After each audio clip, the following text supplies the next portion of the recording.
Белата боја на водата во реката Масалница веќе станува вообичаена појава поради испуштањето непознати отпадни материи во нејзиното корито.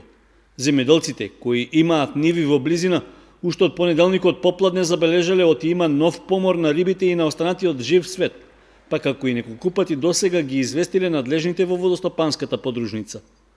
Предпладнето вработени во предпријатието направиле повторен увид и констатирале оти новата пријава од земјоделците е оправдана, но тие се немокни да го спречат загадувањето.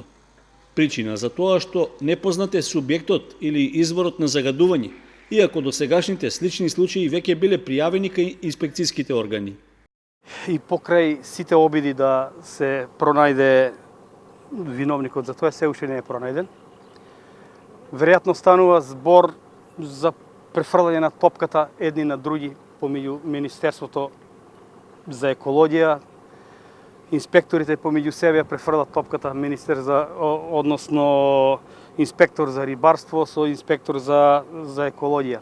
Сега најнова информација ни кажуваат од инспекторатот за животна средина дека наводно мострите требало ние да ги земаме од загадената вода, што за мене нема логика. И како ќе се одвиват работите од тука натаму, не знам.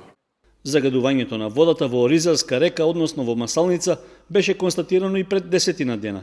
Излевање на отпадните материи имаше од цевка што директно се влева во речното корито, а само 10 метри погоре од неа има два привремени зафати со чија помош водата се пренасочува за полнење на оризовите ниви. Поради тоа што досега не се извршени испитувања за какво загадување се работи, непознато е како ова ќе се одрази на оризопроизводството, но сепак факт е дека живиот свет во водата изумира. Веќе се познава дека има повторно изумрени риби, жаби и други животни. Се додека не се докаже дали има нешто штетно, работите ќе стојат така, статус кво.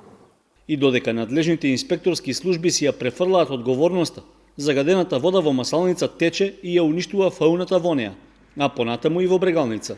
Впечаток е дека никој не сака да се зафати со откривање на загадувачот и решавање на проблемот, со надеж оти и граѓаните ќе отрпнат, па покрај сите други проблеми ќе заборават на ваквите еколошки инциденти.